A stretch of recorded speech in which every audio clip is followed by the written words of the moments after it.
Hello dear student, आज की इस वीडियो में हम बात करेंगे how to get 95% score in your class 12 physics examinations.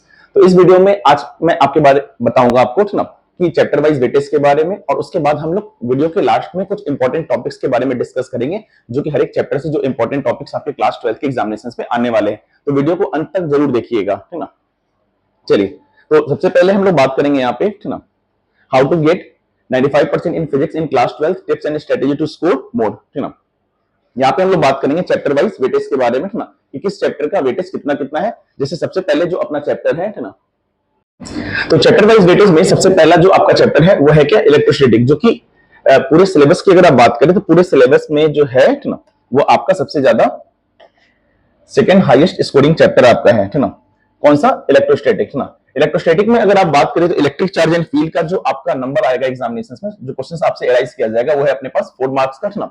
Electric potential and capacitance की अगर बात करें तो इलेक्ट्रिक पोटेंशियल एंड कैपेसिटेंस का जो नंबर है वो है अपने पास क्या, 6 मार्क्स का, ठीक ना। नेक्स्ट अपने पास है क्या, करंट इलेक्ट्रिसिटी का जो आपका मार्क्स आएगा, जो आपसे पूछा जाएगा एग्जामिनेशन में, वो कितना हो गया अपने पास, 6 नंबर का, ठीक ना। यानी कि 6 6 12 और 4 टोटल आपका 16 नंबर का क्वेश्चन जो है वो आपका इलेक्ट्रोस्टैटिक और करंट इलेक्ट्रिसिटी इन 2 यूनिट से आपका आने वाला है, ठीक ना। तो ये आपका इंपॉर्टेंट चैप्टर भी हो जाएगा, ठीक ना। नेक्स्ट अपने पास यूनिट 3 में मैग्नेटिज्म एंड मैटर में, ठीक ना, moving charge and magnetism and matter.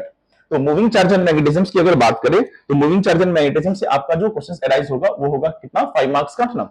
Next अपने पास क्या, मैग्नेटिज्म एंड मैटर। तो मैग्नेटिज्म एंड मैटर की अगर बात करें तो ये 3 नंबर का इससे क्वेश्चन आपका अराइज होगा।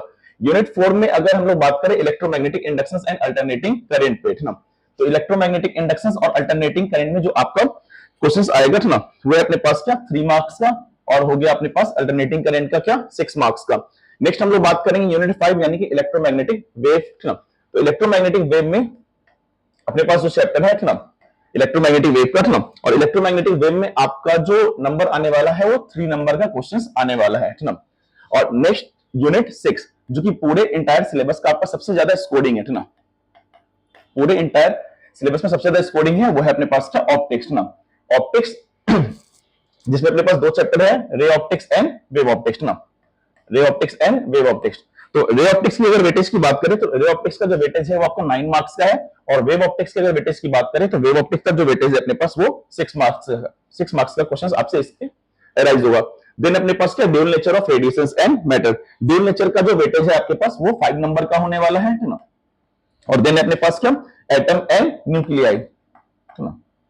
एक बहुत ही इंटरेस्टिंग सा चैप्टर एटम एंड न्यूक्लियाई, जिसका जो वेटेज होगा वो 3 मार्क्स का एंड 4 मार्क्स का होने वाला है। और लास्ट है अपने पास क्या, इलेक्ट्रॉनिक डिवाइस। इलेक्ट्रॉनिक्स डिवाइस का जो वेटेज है वो अपने पास है 7 मार्क्स का, ठीक ना। तो ये मैंने चैप्टर वाइज वेटेज यहाँ पे ऑलरेडी आपको मेंशन कर दिए हैं, ठीक ना, जिसमें मैं फिर से रिपीट कर देता हूं आपको यहाँ पे, ठीक ना, कि जो आपका पहला चैप्टर है इलेक्ट्रोस्टैटिक, जिसका आपका टोटल जो मार्क्स है वो 10 नंबर का है, ठीक ना। टोटल इलेक्ट्रोस्टैटिक का अगर आप काउंट करें तो टोटल 10 मार्क्स का है। इलेक्ट्रोस्टैटिक और करंट इलेक्ट्रिसिटी को अगर आप इसमें ऐड कर देते हैं तो टोटल जो है वो अपना 16 मार्क्स का क्वेश्चन अराइज होने वाला है, ठीक ना। करेक्ट है। नेक्स्ट अपने पास क्या है, मैग्नेटिक इफेक्ट ऑफ करंट। इसमें 2 चैप्टर है अपने पास यूनिट्स में, ना, moving charge and magnetism and magnetism and matter. Moving charge and magnetism का वेटेज है 5 नंबर का, मैग्नेटिज्म एंड मैटर का वेटेज है अपने पास 3 नंबर का। देन है अपने पास क्या, इलेक्ट्रोमैग्नेटिक इंडक्शंस, जिसका वेटेज होगा 3 नंबर का। अल्टरनेटिंग करंट का वेटेज है अपने पास 6 मार्क्स का। और देन वेव हो गया, वेव का वेटेज हो गया अपने पास क्या, 3 मार्क्स का। ऑप्टिक्स बहुत इंपॉर्टेंट है, मैं हर बच्चे को रिकमेंड करूंगा कि आप ऑप्टिक्स पे थोड़ा जोर दें, क्योंकि ये 2 चैप्टर ही आपका अच्छा खासा स्कोर करवा देगा, ठीक ना। तो ऑप्टिक्स में रे ऑप्टिक्स का वेटेज है 9 मार्क्स का, और वेव ऑप्टिक्स का वेटेज होगा कितना, 6 मार्क्स का। देन अपने पास ड्यूल नेचर एक चैप्टर है, ठीक ना, जिसका वेटेज होने वाला कितना, 5 मार्क्स का, ठीक ना। एटम एंड न्यूक्लियाई की बात करें तो टोटल अपने पास 7 मार्क्स का वेटेज है, 3 नंबर का एटम से और 4 नंबर का हो जाएगा न्यूक्लियाई से। देन इलेक्ट्रॉनिक डिवाइस की अगर बात करें तो ये 7 मार्क्स का वेटेज हो जाएगा। आप टोटल अगर काउंट करते हैं ना, तो टोटल अपना ये 70 मार्क्स का जो एग्जाम में टोटल पेपर अपना आने वाला है। और जैसा कि मैंने आपको बोला था कि इस वीडियो के लास्ट में मैं आपको कुछ इंपॉर्टेंट टॉपिक्स के बारे में बताऊंगा कि कौन से चैप्टर से आप कौन से टॉपिक्स पे सबसे ज्यादा फोकस करें, ताकि आप 95% स्कोर कर पाए, ठीक ना। तो इसके लिए आप वीडियो के अंत तक जरूर बने रहिएगा, ठीक ना।